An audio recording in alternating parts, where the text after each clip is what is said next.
Sense America with Eden Cornell. Yeah.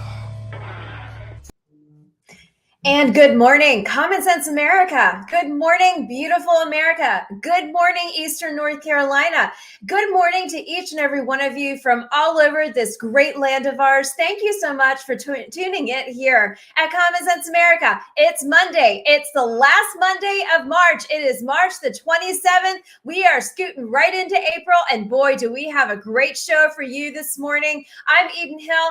Thank you for joining us here at Common Sense America. Make sure, if you have not subscribed yet, hop over to YouTube. We are no longer on strike. We are back on YouTube. No more strikes against us, says the New York Yankees. So we are back on YouTube. We are here at Rumble. We are on Twitter, LinkedIn, Facebook, Instagram, you name it. You can find us there. Hop over and check out all my reels. We had a phenomenal guest on Friday talk about knowing what freedom really stands for. Tamina told us what it stood for. And I am so proud of that young woman with young voices. I tell you what, she has a great future ahead for the conservative movement, for the next generation. So make sure you hop over and check out some of our latest interviews.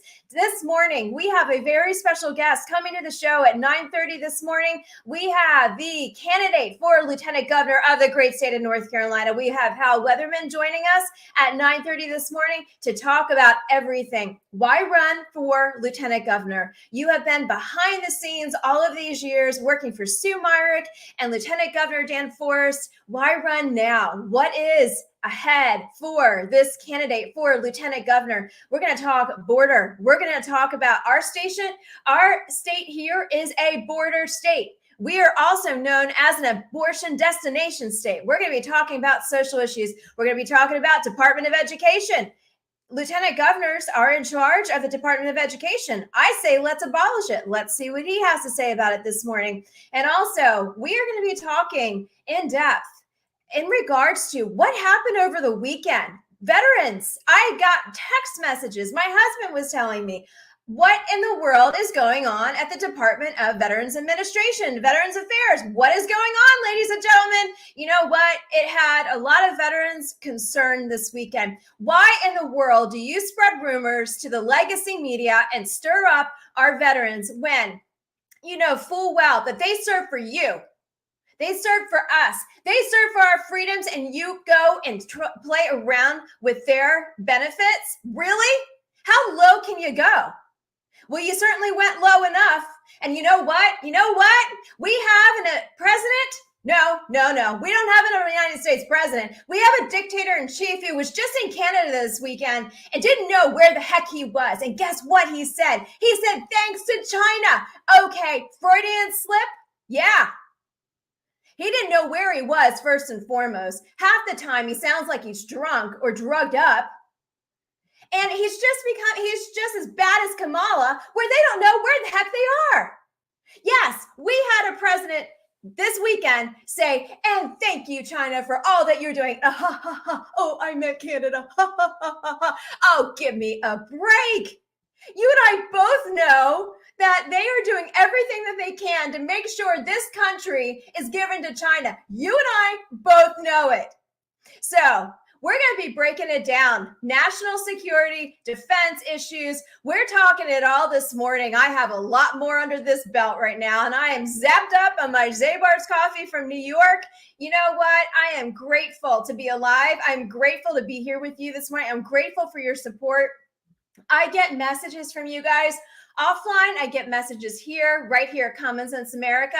So you know what? Let's break this down this morning for a hot second. What issues are concerning you at a state and local level? What issues are concerning you at the federal level? What issues are concerning you with our schools? What issues are concerning you with, I don't know, we live in a border state and how much drugs are coming across the border? What issues are affecting you? Do you have money in your pockets? Is the economy affecting you? Yeah. So if you have a moment and you want to hop over to the comment section here at Facebook, here on LinkedIn, or on YouTube, drop me comments and tell me what you are concerned about. Tell me what you are thinking about and what is affecting your family right now. Because we're going to be asking these questions as we continue to do candidate series here at Common Sense America. You know, Common Sense America, hashtag Common Sense, hashtag America, not China, not Canada, not Russia. No, hashtag Common Sense America. Yes, we are all about America. We are all about God. We are all about country, and we are all about family. You know, last week we had a previous candidate who ran for state house on this show, and he had briefly mentioned, you know, some of the things that he was seeing in and around the state. He's no longer running, but he is very active in the Republican groups. He's very active in God, country, and family. He's very active with bringing North Carolina faith and freedom to here in this great state of North Carolina, to Carteret County. Because Carteret County right now has a lamestream, basically a Tea Party group that doesn't do anything but take money. Yeah, they're all money. Yeah. And they don't do anything. They don't do anything for Carteret County. And you know what? I'm sitting here because I experienced it, and I can tell you firsthand, we need a great group here to take back our conservative voices. Tea Party is dead. Bottom line. We here in Carteret County care about freedom. We care about God, and we care about our families and our country. But the Tea Party no longer stands for what we stand for. All I see is corruption over there. And I'm going to say it because there was an article that came out talking about how lamestream the Tea Party is. So I'll be eager to hear what our candidates from this great state are going to be talking about. Oh, and you know what? I got an invite. I was told Friday about Lieutenant Governor Mark Robinson, official announcement. I'm excited to see what he is going to bring to the table as well. Because as you know, the lieutenant governors of the state are in charge of the Department of Education. Why am I hitting so hard on the Department of Education? Because it has failed our students. It has failed this nation at the highest levels of government. It needs to be taken out. And it's failed our students here in the state of North Carolina. Well, do I thank COVID for it? Well done, Fauci. Well done. You got us. You certainly did. You certainly got us. But you know what? COVID really did open up the floodgates. It really opened up and exposed a lot that we just, we as complacent everyday Americans, just so focused on the almighty dollar, just focused on putting food on our families' tables, focusing on family vacations, focusing on us. And all of a sudden, the COVID pandemic opened up a floodgate of 10,000 different things that were right there underneath the surface. And boom, there it went. So going back to the Department of Education, let's take it out. Let's take it out. We don't need it. All the teacher unions do is take the money. But I'll tell you what, something else that's taken the money. We talked about that last week too, or maybe it was 2 weeks ago. If you look at higher education and you look at the dollars and cents, do you see those six-figure dollars and income next to people's names who are teaching about diversity, equity, inclusion? Have you noticed that? Makes you wonder, right? Again, I love the halls of education. Don't get me wrong. I love the fact that there are opportunities for trade schools, that there are opportunities for people to learn and not have to get a 4-year degree. I love the fact that people have the opportunity to go and do partnerships. I love the fact that people can go and learn and get certificates to recognize for what they have accomplished and what they know. I love that. I love every aspect of education, but I certainly don't want the kids that I mentor, my guide kids, I don't want any of them to have watered down anything. But one thing I don't want them to have is the constant pornography, indoctrination, and the woke crap that they are feeding them in the public schools. No, that's not what the public schools are there for. Last time I looked, they were there to get an education, not have to listen to or read or watch transgender and pornography. Come on. How perverted are these people? But I always say, as my husband always says, let's follow the dollar signs. Cha-ching, cha-ching, cha-ching, cha-ching, cha-ching, cha-ching. You know there is money there. And you know the trickle down. Yep, you know it. You know it. So for any of you school board members in Onslow County who want to text me and harass me, you might as well stop, because your bull crap is going to come to an head. And I am sick and tired of hearing you tell me I don't know what I'm talking about, because you know what? I do. And you're going to be called out on it, and it's going to happen sooner than you think.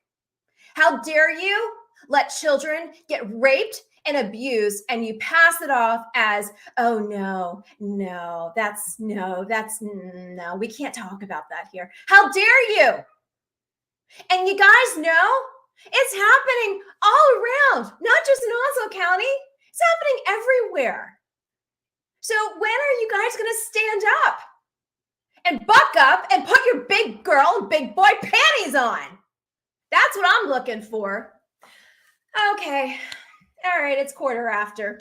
It's 1:15. I'm wound tight this morning, as you can tell, because I love talking to you every morning.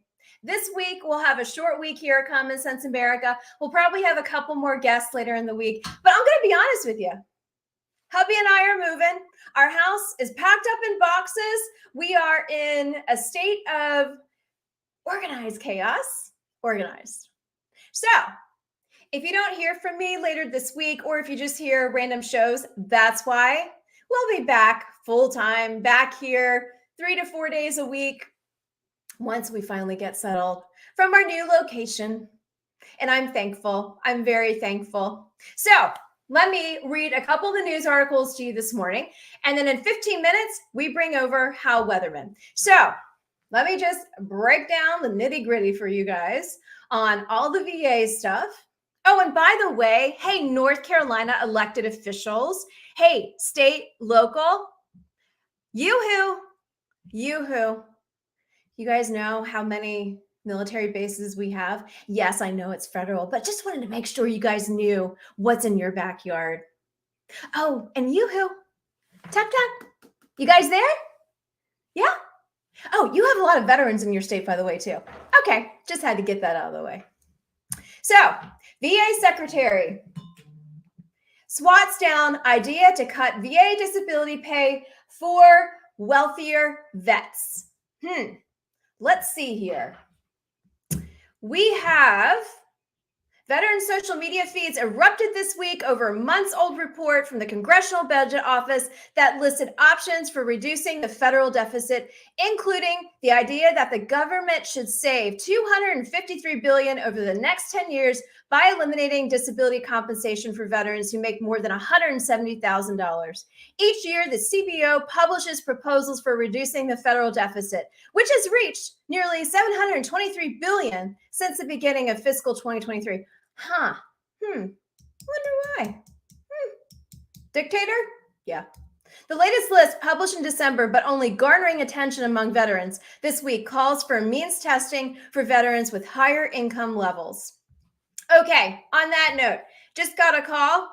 Got to take the call because it is dealing with the next guest. So we're going to take a quick break. We'll be right back. Thank you for joining Common Sense America.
good morning. We are back here at Common Sense America. I'm Eden Hill. Thank you so much for joining us here on this beautiful Monday morning. And I just got a call from the Lieutenant Governor candidate for North Carolina, Hal Weatherman. He is running just a few minutes late in traffic, so we will be seeing him about quarter till the hour. And we will be going a little bit long this morning, as I would love to get a full 30-minute interview with him. So if you guys can stay around and want to check out this interview with Hal Weatherman, I would absolutely love it. But if you have to go, I get it. Go do your thing. Go make that dollar.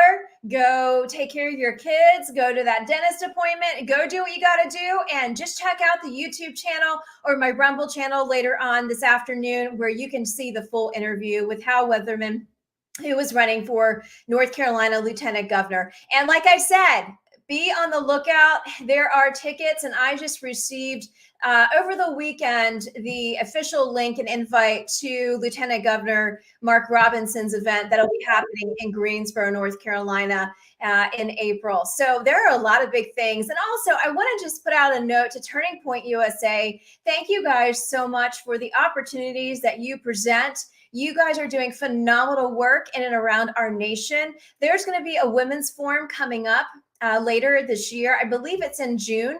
And Emily McCutcheon, who you guys know, who's been on this show before, she is going to be sending over some young women to do this show to talk about the Young Women's Forum, which I believe is featuring Candace Owens. So that will be a very special couple days with those young women. And then also, I just wanted to send out a thank you to American Liberty News. You guys are phenomenal. Thank you for all of your support, and thank you for what you are doing with Common Sense America. And finally, just if you guys are in the Northern Virginia area this week, Richmond, Leesburg. Richmond isn't necessarily Northern Virginia, but Richmond or Leesburg. Candidate for United States Senate, Jonathan E. Moore, who I've had on the show numerous times, will be in Richmond later this week, and also Leesburg on Friday for his official launch of his campaign for Senate, for United States Senate. So if you guys are in the great state of Virginia and want to get out and support a constitutional law attorney, the author of The Authoritarians, someone who is fighting for parents' rights, for school choice, for the next generation of our Americans and our freedoms, please go out and join Jonathan E. Moore as he runs for United States Senate from the great state of Virginia. I will be posting all of those links to all of those amazing events coming up. But I wanted to, as I have right here, MSNBC Morning Joe, and I got my cup of Joe this morning.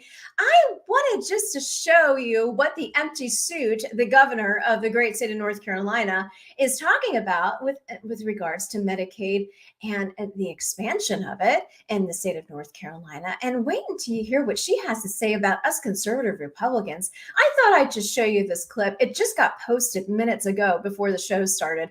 And I thought, let's educate ourselves on what Republicans really do when the legacy media gets their hands on it. So here we go.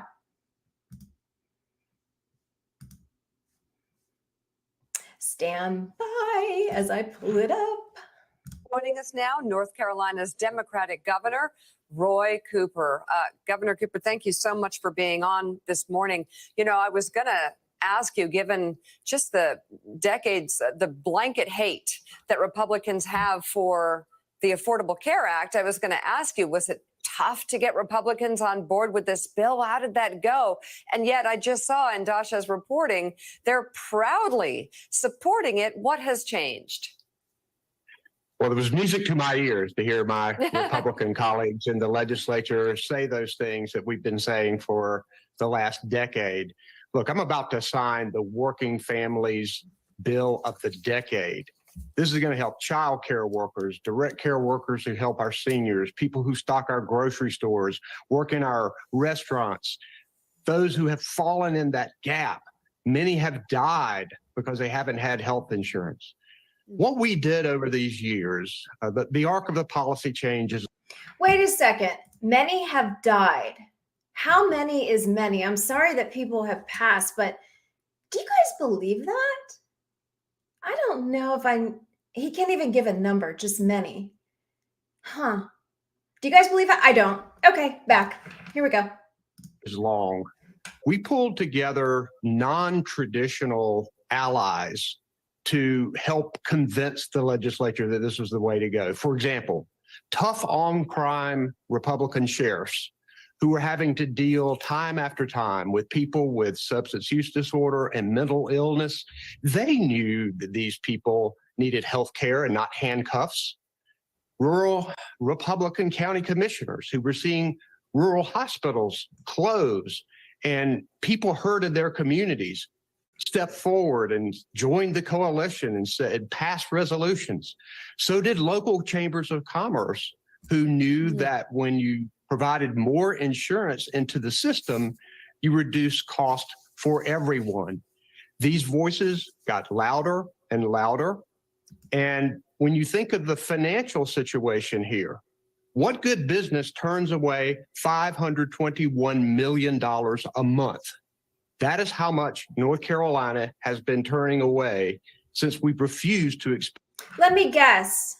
That $521 million a month is going to go lining your pockets, right? Right? You got to wonder, are really North Carolinians going to see it, or the sheriff's going to see it? Okay, trust me, the clip is almost over. I don't know how much more I can take of this empty suit. expand Medicaid. We hope that states like Georgia and Texas and Florida, where people are hurting there, will look at this roadmap of bringing these non-traditional. Okay, first and foremost, those states and those people are not hurting. We hurt here in the state of North Carolina because you are taxing us up the wazoo and back. I just had to say that. Additional allies together to do the right thing. And I'm grateful to the Biden administration for the bonus money, the almost $1.8 billion that we're going to get. We're going to invest, I think, a lot of it in mental health. And I do want to thank the Republican. Okay, he's thanking the Biden administration for the 1 point whatever billion of helping mental health. Oh, okay. I wonder really who's going to see that $1 billion money that's coming back here to the state of North Carolina. Who do you guys think it's actually going to go to? The governor? The assembly? Who's pocketing this money? Because when you look around, I'll be interested to hear what Hal has to say as he's driving around the state and hearing about what's really affecting the state of North Carolina and the constituents. It's not mental health. It's, can they actually make ends meet and pay their mortgages? Can they actually put food on the table? Can they actually put gas in their cars? Oh, and they're showing the Washington Post. Opinion, it's time for the GOP to end the desultory anti-Obamacare crusade. Okay. No. No thanks, Washington Post. And no thanks, MSNBC, Morning Joe, everything else that goes after that. Okay. All right. We're going to stop sharing that at this point. It is about 9:30 a.m. Eastern time, and we have something fabulous, and it is, well, I just get really excited about the presidential hopefuls. I served one great American president, President Donald J. Trump, #45, but we got some news from the New York Post that just crossed my screen on my phone this morning. You guys ready? Okay, DeSantis takes the lead over Trump in early Iowa, New Hampshire polls. March 27th, 9:11 a.m. just posted. The race to become the president between Florida's Governor Ron DeSantis and former President Donald J. Trump is more competitive in Iowa and New Hampshire than the rest of the country, according to new polls from a top Republican firm. While national polling has shown Trump taking a significant lead over DeSantis, the new surveys conducted by Public Opinion Strategies show DeSantis is outperforming Trump in the early states where voters pay closer attention.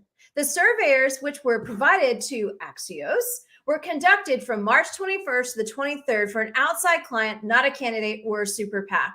The polls found that Florida governor is leading Trump by 8 points. That is 45% to 37% in Iowa, and tied with Trump 39 to 39 in New Hampshire. The polls also show candidates including Haley, Vivek, Vice President Mike Pence, falling behind Trump and DeSantis. And in Iowa, DeSantis' unfavorability rating was 81% to 11%, whereas Trump's trailed behind him in 74% to 24%. Haley's was 60% to 19%, and Pence's was 59 to 35. So we got some interesting things heating up as we talk about what is ahead. And I will show you DeSantis has been on his quote book tour and The Courage to Be Free. If you have not picked it up, I suggest you go pick it up. Go over to Amazon.com and pick up The Blueprint to Florida. He is a great governor, and he is my favorite governor. Is he going to become the next president of the United States? We will see. I also would love to see Donald J. Trump back in there. I would love to see him be able to finish what he started, and let the corruption of the Biden dictatorship, China, Russia, and everything in between go down the Potomac and into the swamp. That's where it needs to go, ladies and gentlemen. And you and I both know that. Let's check out what Twitter has to say on Common Sense this morning as we are waiting for Hal to join us this morning. Let's check it out here. You know what? Let me just go back to something really quickly. There's been a lot of, like we talked about, the VA disability pay and what is happening and what's going down. If you look at Twitter or if you do a search just on the news engines, you have to dig deep. Anytime you go to Google, ladies and gentlemen, dig deep, because Google is going to give you their favorite people that they are working with. And that is a lot of the legacy media. I'm just going to be honest with you about that. I hopped over to LinkedIn this weekend. My husband had shared with me what was going on with the VA pay cuts, potentially. I got text messages from spouses. Everybody was wondering, do you think? And you know what? They do this scare tactic every same year. Every year they do it. Do we get tired of it? Yeah, of course we get tired of it, because, all of those people who served our nation and didn't ask for anything are coming back with multiple invisible wounds. And so we're going to put them to the wayside and let the veteran homelessness thing go outrageous and go off the charts. Yeah, that's what the Biden administration is doing.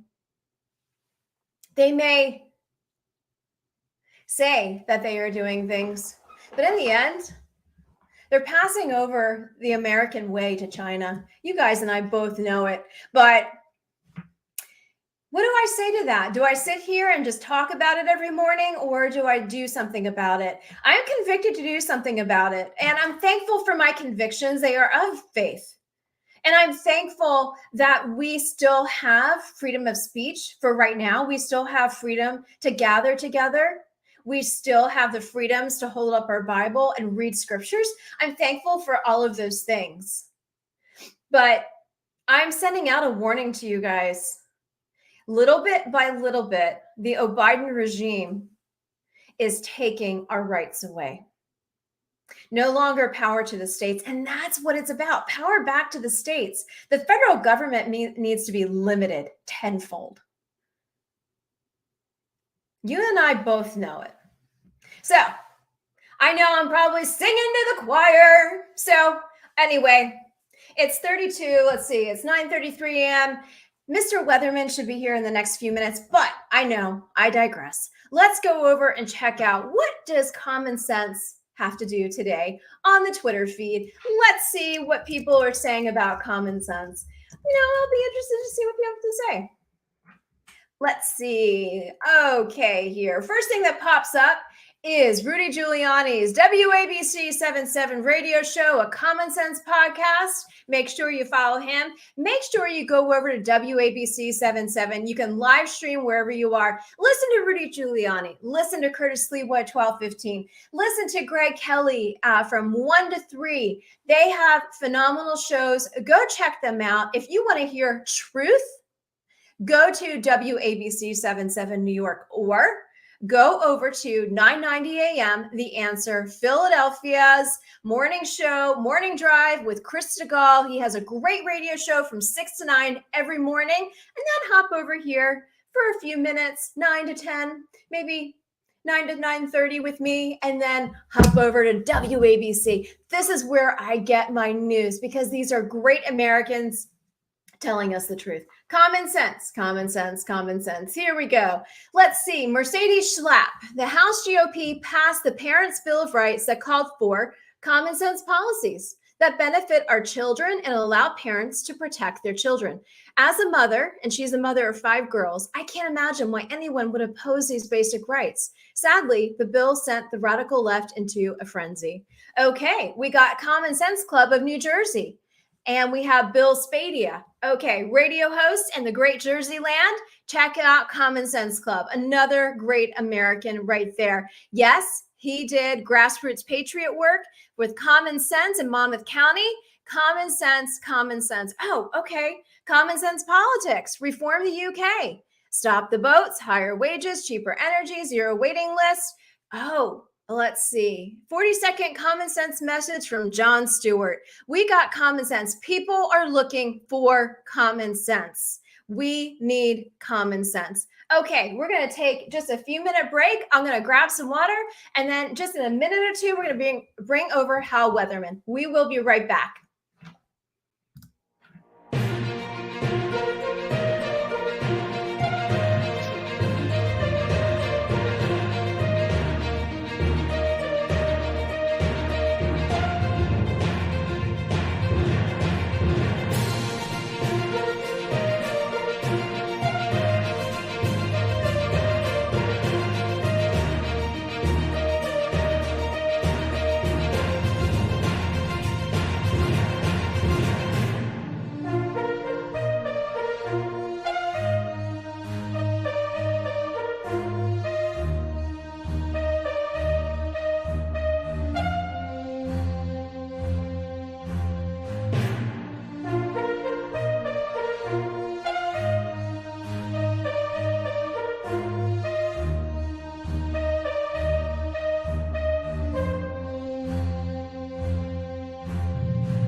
And good morning, Common Sense America. We are back. It is about 9:35 a.m. Eastern Time. It's Monday, March the 27th. We are headed into April, and we are just rocking and rolling here this morning at Common Sense America. I am honored to bring over to the show Hal Weatherman. He is the candidate for Lieutenant Governor of the great state of North Carolina. Good morning, sir. How are you? I'm doing wonderful. Hope you are. Oh, we're good. We're good. Thank you so much for joining Common Sense America this morning. And, I've known, we met years and years ago when I had worked for an intern for Joe Pitts, and I remember Sue Myrick, and I remember that great revolution, and I remember her coming to Congress in 96. I was 18, freshman in college, and wanting to take over the Hill. And I remember meeting you years later, and I was reading some of your bio, and it brought back such memories of that time period when Sue was in Congress, when Pence was head, before he became vice president.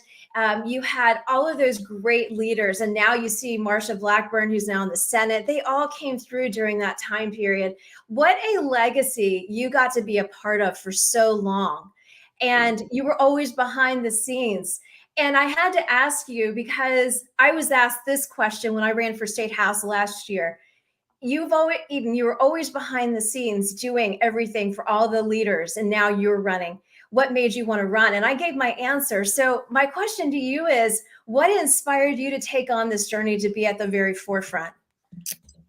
Yeah, I mean, I have been behind the scenes for all these years. Obviously, I worked for Congresswoman Sue Myrick, as you mentioned, was part of that class of 94, and told her I would give her 2 years when she recruited me to go work for her. And 27 years later, after working for her whole career, her whole congressional career, and then also her son, Dan Forrest, who's the former Lieutenant Governor of North Carolina, different last name, but biological son.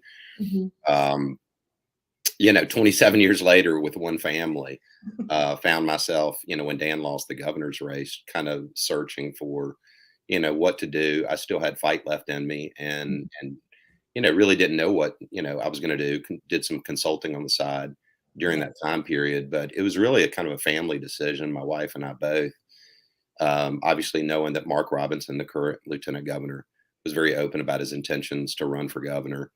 We just talked about it that, why don't we do this? I've certainly had opportunities to run for lesser offices over the years, state house, state senate, even at one point thought about running for Congress myself when Sue retired, but just didn't feel led to do it. At each point, we got to the jumping off point, and I just said, I don't feel like I'm supposed to do this. And, but this time was different. We talked about it, and called some of Dan Force's former staff who worked with me over those years, talked it over with them, and to a person, we're all like, why aren't we doing this? And so we just, maybe about 10 weeks ago, jumped in the field. And our first thought was, let's don't even organize right now. Let's just be the first in the field and go see what the response is on the road. I'm a heavy grassroots campaigner by background. That's what I do. It's all I know. And I believe in it. And so we just hit the road, and now we're organizing as we go along. It's not our first rodeo. We've all been together for years. So I like to tell people, we're not building a band. We're getting the band back together in many ways all around the state, because we have pockets of people in all 100 counties. And but just felt led to do it. And, God has given me a tug at my heart that that's how he's always led me. I don't believe in leading by feelings, but God has always given me a burning desire when I wanted to do something, and or felt led to do something, and I always follow that. And this time I feel it, and I'm like, no, we should do this. And the response has been great, and I like it. I always loved working for Dan and for Sue, Right. but just to be honest, I love working for myself too. I get the same joy out of both. And I like meeting people. I like traveling the state. I like to think fast on my feet. I like to not know what the day holds. And I'm excited every day. I was up at 4 a.m. this morning. I get up early and am ready to go. And so, yeah, I've already traveled halfway across the state today. I'm actually headed to Western North. I live right outside of Raleigh, headed to Western North Carolina for an event later today. But Yeah, I've noticed your campaign stops, and I love what you're doing with the grassroots effort. When I ran, and also when I was running on campaigns, I loved meeting with the constituents. I loved hearing their hearts. I loved hearing what was very concerning to them, but also what they were passionate about for wherever they lived, especially in this state. And so I love seeing what you were doing. Tell me what you were hearing from the voters. What are you hearing from them? What are they excited about? But what are their concerns? What are the top three things that you keep hearing? I mean, inflation, the high cost of living is just pervasive everywhere. It doesn't really matter where you are, urban or rural. The more urban the areas, crime, really concerns about safety issues, be that crime on the street or for instance, the need for SROs, resource officers in schools to protect our children. A lot of angst out there just with, I think they're looking at the greater world. And, it really is driving my message as well. I'll kind of give you a scenario, and this will kind of, when I talk about this, every head in the audience shakes. When you start to see trains derail in strategic locations around the country, carrying strategic materials that in effect weaponizes the train when it detonates. When you start to see rolling blackouts in North Carolina, which we've never seen in my lifetime, and I'm 53 years old.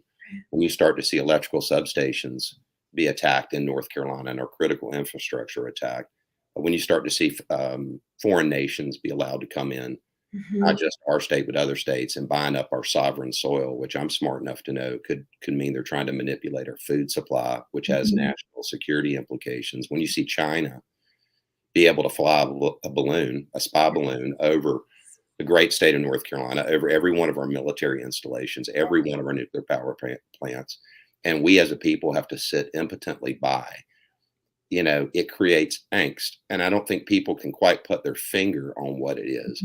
And so for me, it's driving a message that I set out to talk about anyway, which Mhm. is self-sufficiency. I Mhm. want our people to be self-sufficient, which is one of the reasons that I talk very openly about driving people into the trades, men and women, but to work with their hands and Yes. the dignity of work. But my desire is for man to be self-sufficient. Mhm. Equal desires for our states, especially our state here in North Carolina, to be self-sufficient. Mhm. It really bothered me during COVID to watch our governor stand behind a podium day in and day out and literally beg the federal government or beg Mhm. a neighboring state or an NGO or a nonprofit for ventilators or Yep. masks or whatever the materials were. And, Mhm. when I'm on the stump, I remind people we have the ninth largest state in the union, soon to be the eighth largest. We have a $25 billion budget, an $8 billion surplus, one of the largest GDPs in the world. Our state should want and beg for nothing. We should Exactly. absolutely be self-sufficient. And so, you know, it's more of a general angst.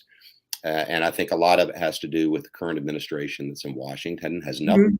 state other than people we're living with the ramifications of an out of touch government, and Yes. people are wanting to draw things closer to them. They want to draw their family closer, they're drawing their money closer to them, Mhm. Mhm. and that's a sign of uncertainty. And I believe the way you get out of that is to be self-sufficient, is to work Mhm. as people to make sure our people can stand alone and make Mhm. sure the state can stand alone and Mhm. take care of itself. And like I said, the response has been really great.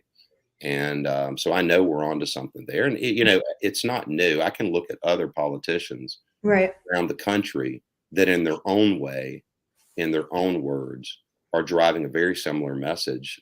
Greg Abbott in Texas, Yes. Ron Yes. DeSantis in Florida, Yes. Kim Yes. Reynolds in Iowa, Yes. Tate Reeves down in Mississippi, Mhm.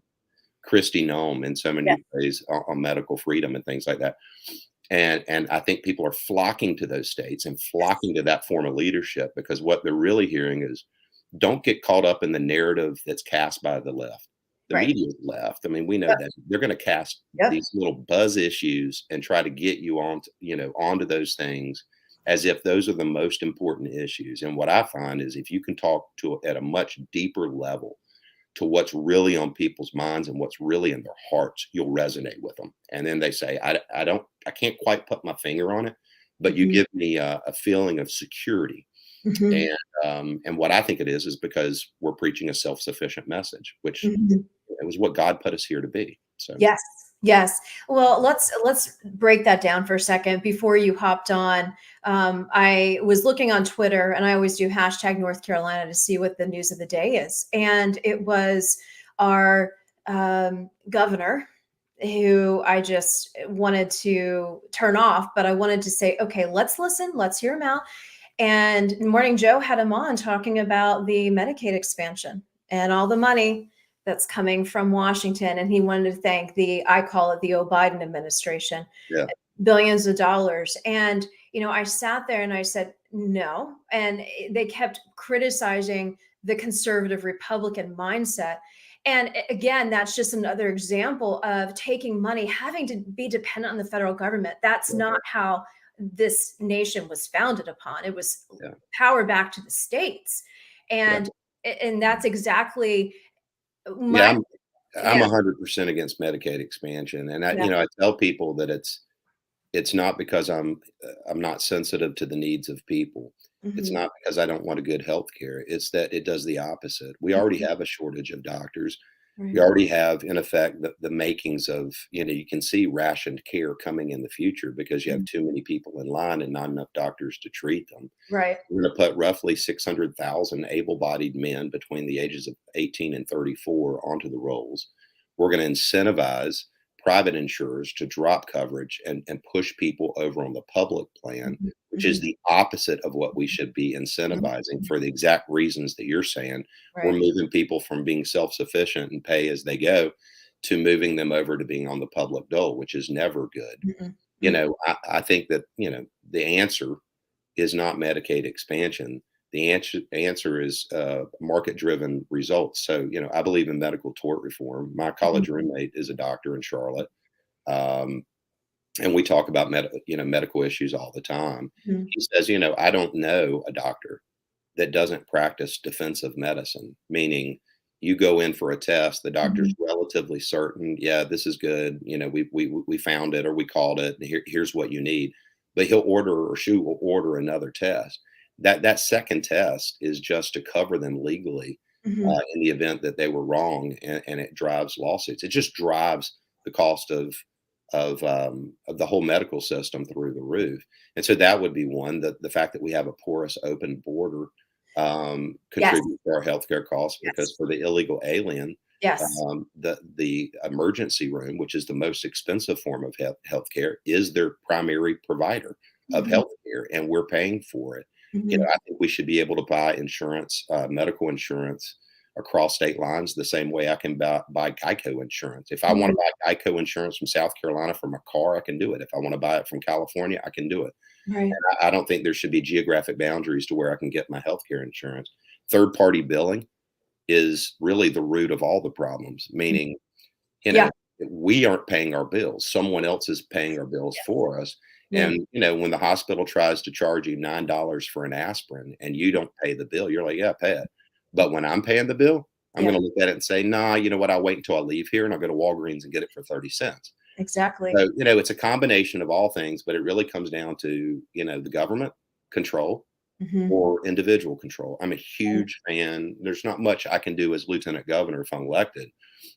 There's some probably I could do, but not a whole lot because most of it's federal. But I'm a huge fan of healthcare savings accounts, Yes. where Yes. where we control our Yes. healthcare dollars and it grows. If we don't use it, if we don't consume it, it grows. It builds in the equivalent of equity. You can Right. borrow against it. I mean, just like you do in a house.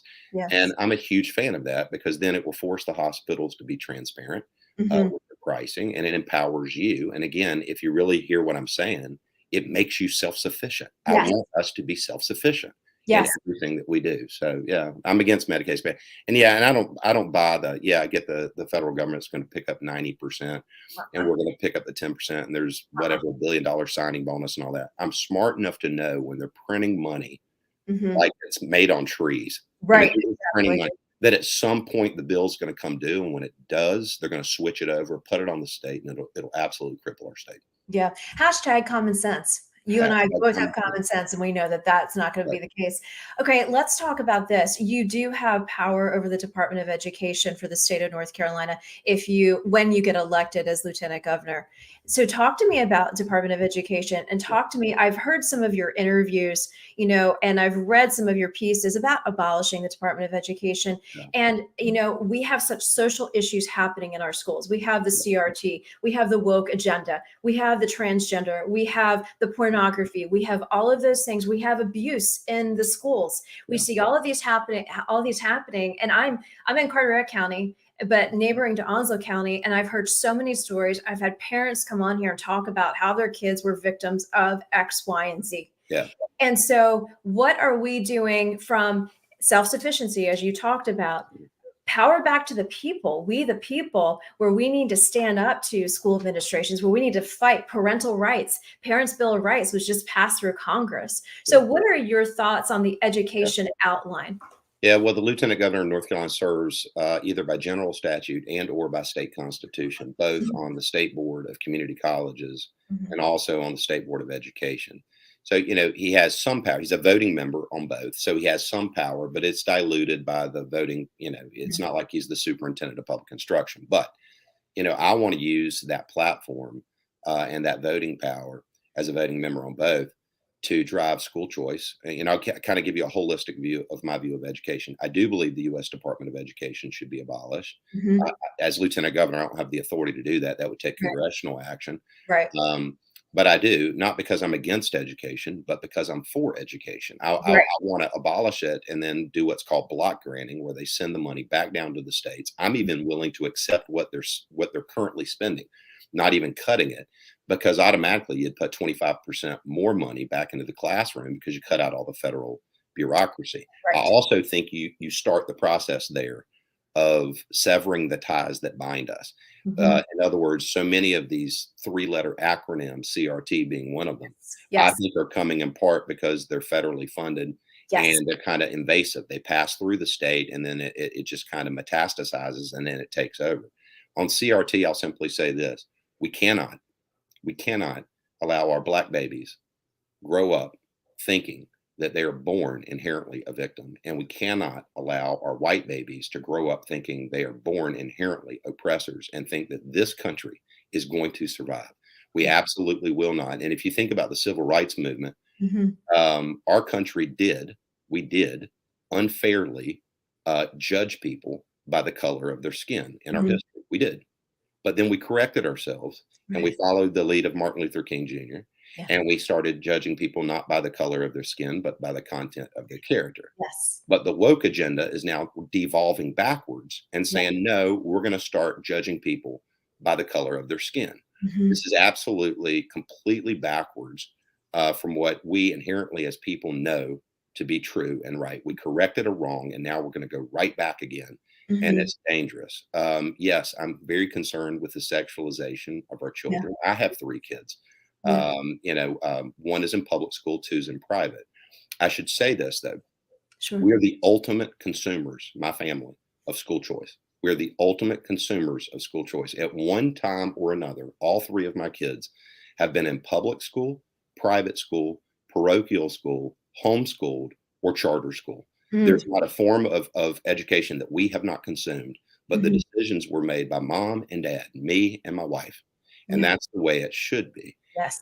And so, I'm for school choice because I think the saddest thing that can happen in our country right now is for the future success, the future outcome of a child to be determined at birth because they had the unfortunate, situation to be born in a bad zip code. And that's exactly what non-school choice options do to them. They might be trapped in a failing school system. And I do believe that education is the #1 vehicle for advancement in this country because it empowers people. Yes. But, back to the sexual, I'm very concerned with the sexualization of what they're teaching kids. Just to be clear, drag queen story hour is never appropriate at any age in a school setting. Our teachers should be teaching reading, writing, arithmetic, science, and the basics. And, in terms of, I think we need to retrain our teachers. And my wife is a former teacher.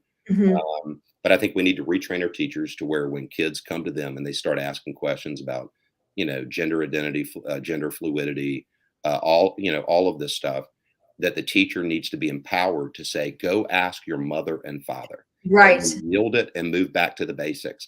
And I think there would be, that would be a great move for our country to start going back to the basics of empowering the parents. I agree with the what the state of North Carolina, the General Assembly was trying to push, the state version of the Parental Bill of Rights, because I think parents should have a right at all times to know what's being taught their children. And by the way, if they don't have that right, that's a huge red flag. Yes. Education should be transparent. And so, at the end of the day, I call it the backpack model. I want us to stop defending the system. And, I tell people when I'm talking to crowds, I just say, visualize that, we have 100 kids here. If the school system's going to spend, $10,000 per child per year, stand every one of those kids up, unzip their backpack and put the 10 grand in their backpack, let them go wherever they want with that money. Let competition drive it. I'm a huge fan of charter schools. Yes. I've been on a board of a startup charter school at its infancy that now has 1,700 kids enrolled. By next year, we'll have 2,200 kids enrolled. It's the 5th charter school in my area in the last 5 years. The waiting list on some of these schools are 1,500 and more, which is the greatest indictment of the school system because there are parents literally trying to flee the schools. And it's not because we're I remind people charter schools are public schools. Yeah. They're public schools, but they're not bound by all the regulations. Right. A lot of the strings that are and have great curriculum control. And they teach at individualized paces. And it's just a non-cookie cutter approach. And that's what people want. Right. Talking about what this great state wants as we look to presidential, knowing, yes, you are running for lieutenant governor, but talk to me a little bit about, as we went through COVID, we saw here in North Carolina what it was like to not be free in many ways. And I'll tell you a personal story that a lot of people in this audience know. I was brought on by the Trump administration during COVID, and I was told, report to Washington, D.C. on such and such time, when we were told not to look at one another, not to get within 6 feet of one another, and I was driving the 95 corridor from here. And I sit there and say, okay, North Carolina, and then you look at Florida, and then you look at, President Trump saying, all right, get up here, let's do this stuff. My question to you is, what if something like that could happen again? I mean, we all know that China is watching us very closely. We all know what is literally in our backyard. So my question to you is, as we see, the blueprint from the great state of Florida, from America's governor, and we see Abbott, we see Kristi Noem, and as you take on this role, what would be some of your thoughts as, self-sufficiency during perhaps another COVID, not trying to make it happen. I'm just saying something like that. How do we best prepare ourselves in our counties? Yeah, and it's a great question. The government never gives back what it takes, and the government never gives back what you willfully give to it. Mhm. What scared me the most during COVID here in North Carolina was, under the guise of security or safety or protecting you, we willfully gave up as people many of our civil liberties. I never understood the science that said that Lowe's could be open, that Walmart could be open, that the ABC stores could be open, that the abortion clinics could be open, Yep. but the churches had to be closed. I didn't understand the science. I didn't realize the COVID virus was so discriminating that it could pick and choose which stores to infiltrate. Right. And so, that's my greatest fear. The time where civil liberties mean the most Mhm. are actually in times of crisis. That's Mhm. actually when you need them the most, and you need to be watchful of them. What scares me the most is that COVID I'm not saying it was deliberate, but could have served as a precursor to something far worse. Think of all the civil liberties that we willfully gave up, and or didn't willfully give up, or were Right. taken, or mandated, Right. so called, for something that most people have basically a 98 point whatever, 99% survival rate from. Imagine when it is something that actually is a lot worse. Right. What is going to happen under the guise of safety and security? So, Right. Again, as I said earlier, one of my messages is I want to drive self-sufficiency for the state. One of the ways I would do that is, I think we need a strategic stockpile. And this isn't just, because of COVID. This would be because we're in a hurricane state, if for no other reason. Yes. You go to the Yes. bank, we're going to have 1 to 2 hurricanes a year. And then, if you know anything about North Carolina, if Yep. it blows inland from the coast and goes upstream, and there's rain on the western part of the state, you can take, like clockwork, 3 days later, everything in between will flood. So we're both Exactly. a flood state and a hurricane state. And then you add things like COVID, or who knows what could come down the pipe, man-made disaster. But we need to have a strategic stockpile, just like the federal government has a strategic petroleum reserve Mhm. in the event that, our economy doesn't shut down when something really catastrophic happens. I think our states need to have the equivalent of that.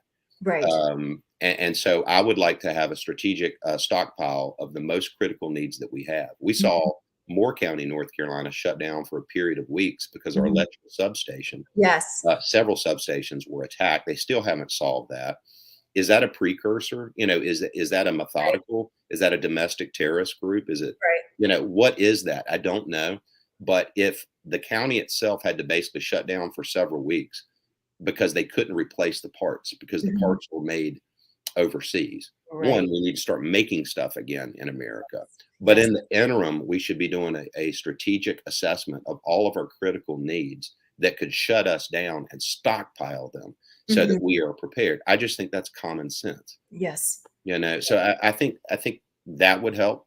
I think the General Assembly did take action, albeit personally, I think a little too late. After COVID, in this last session, they finally did pass through a bill that would severely curtail the governor's executive powers. Executive power. If you remember, during the 2020 race, Yes. I'm running Dan Force's race for governor, chief of staff in the lieutenant governor's office. We were the only council of state member to sue We had to litigate. We litigated Governor Cooper saying you're overreach. You don't have this authority. Right. We were unsuccessful. The courts were under, just to be honest, a little bit more partisan the other way back then. Yes. They've now since swung the other way. But, we have to limit executive overreach. And if it has to be done by law, then it has to be done by law. And so I'm thankful that they finally took that step, but it didn't really help us during COVID, right? I mean, I just don't think one person, one man or one woman should have that kind of unilateral authority, especially during a time of crisis. Yes. We don't live in a dictatorship. That's not who we are. That's exactly it. I was just going to say the authoritarian mentality, the authoritarian regime. That's what it was like. Growing up in Pennsylvania, I saw the same thing happening under the regime up there and then seeing it transfer down here. Final question before I let you go. Two things that stand out to me, having had this show since the end of last year and really talking to the candidates that are coming through nationwide and talking to the conservative mindset and the conservative values of the great state of North Carolina. One thing that really stands out to me is the fact that I had North Carolina Right to Life on here September, October of last year. And they really brought to the point that North Carolina is still a destination abortion state. Yeah. So talk to me a little bit about what you would do, what you can do as lieutenant governor that would continue to save the lives of babies and take away that destination for others to come to the state. Yeah, obviously, North Carolina allows abortion right now up to 20 weeks. I believe life begins at conception. Right. And would like to see it outlawed all the way to conception. Mm-hmm. I am a realist in the sense that we don't have a veto-proof majority. Mm-hmm. And we have a Democrat governor who is adamantly pro-choice. I would like in this session of the General Assembly, while we don't have the numbers and we don't have the ability to override a veto, Mm-hmm. I would like us to take it from 20 all the way down to 6, the so-called heartbeat bill. Mm-hmm.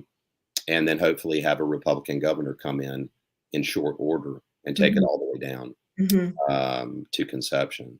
Mm-hmm. But I believe in life, Yes. I believe in life. And so if we as a society will take the life of, an infant whose entire good is still ahead of them, Mm-hmm. right? Mm-hmm. And it's a slippery slope to take the lives of the sick, the elderly, Yes. the disenfranchised, the infirm, whose better days might actually be behind them.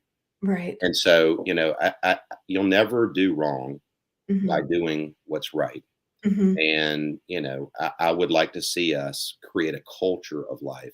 The good news is, I mean, if you look at, the progression and science catching up with the Roe v. Wade decision, giving Right. them the ability Right. to now come back and say, actually, Yes. life, they're just proven what we inherently know to be true, that life begins at conception. Right. Exactly. What I like is that the youngest generation, whatever they're called now, the Zs, The Zers or whatever. they actually are coming up very pro-life in the polling when you look at them. And I find that very interesting. And so I think it bodes well for the pro-life movement. But I would go one step further as a conservative. I think we as conservatives have to start showing more compassion for the woman during that time period. Yes. So this is why Tate Reeves, by the way, Tate Reeves was the lieutenant governor of Mississippi prior to being the governor. And the one thing he's done down there is he has expanded the definition of what it means to be pro-life. We are going to surround that woman with love. We're going to give her unlimited resources. We're going to do health clinics, not to abort the child, but to make sure that she has the proper nutrition and can do everything if she comes from poverty.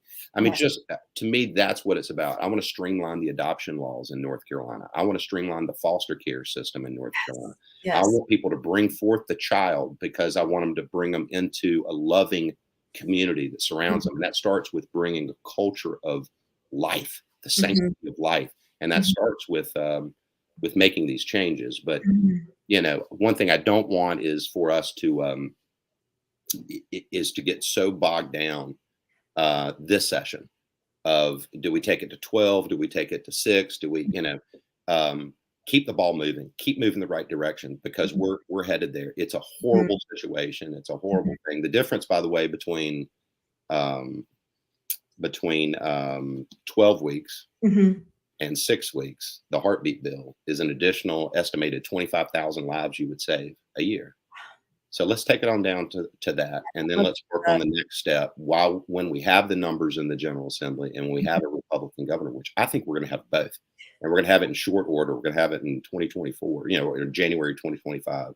Yeah, we have a great couple years ahead of us. I'm very hopeful to that. I just received the invite to Lieutenant Governor Mark Robinson's official in April, and excited for you as well, sir. So I look forward to supporting both of you. And however the Lord leads you for such a time as this, let's do this. Let's take back this state. Let's take back this nation. And where can we, I have been posting all over on social media. I know we can find you on Twitter, on Facebook, on Instagram, but where locally can we see you? I know you were just here at Carteret County Convention. I know you are making your way around the state. We've already touched down, I think, in 49 counties already. That's fabulous. And we're on pace. We're on pace to 100 by the end of the first quarter, which we're almost there now. But if you go to Hal Weatherman for FORNC, so Hal Weatherman FORNC.com, and go to my events page. I don't publish all my events, but I publish about 90% of them, and we do them in month increments. So you can see where I'm giving public speeches, and we're spread out all over the state. And we really do dart across the state, east to west, east, north, south, everything. And try to mix it up and not just try to start on one side of the state and go to the other. We're going back and forth so that we're equitable and fair to all the counties as we campaign. So go there, and that's where you can see where I'm going to be, and come out and see me. I'd love to. And what do you need right now for the campaign? What are you needing mostly? Is it the donations? Is it support? Is it grassroots? What are you really looking for right now? And I say this not as a blow off. First and foremost, I need prayer, because I do think that so many of these things turn into spiritual battles. And, yes, they do. Yes, they do. So I believe in prayer, and I ask people that do pray to pray a specific prayer. Pray that God would bring me the people and the resources that I don't even know that I need, and then to give me his wisdom to know what to do with them when they surface. I've actually prayed that my entire career in politics. I've just never been public about it, but now I am. And then, of course, resources, donations are great. You can donate on my website if someone is so led. But, I want my campaign to be about people's aspirations and their hopes, not their fears and anxieties. And the only way to do that is to go out and connect with people and to meet with them face to face. And that's the difference in our campaign. Like, we are purposely building a campaign from the bottom up. It's more important that I hear what's on people's minds than for people to hear what's coming out of my mouth. I feel very led about that. Like, I'm supposed to go have ears to hear every conversation I have, everywhere I go, from the janitor to the CEO, and look for ways to help. And so, but it takes money. It does take money. Yes. Well, thank you for listening to We the People. That is so powerful, and that shows your integrity and faith for this run. So I am excited to have you here. Thank you so much, Hal Weatherman. Go to halweathermanfornc.com. For all those who are tuning in, this is Common Sense America. Thank you for joining us for a special candidate interview today here at Common Sense America. We'll be right back. Follow us on YouTube, and we'll see you soon. Have a fantastic Monday. Thank you. Thank you, Hal. I appreciate it. Thanks.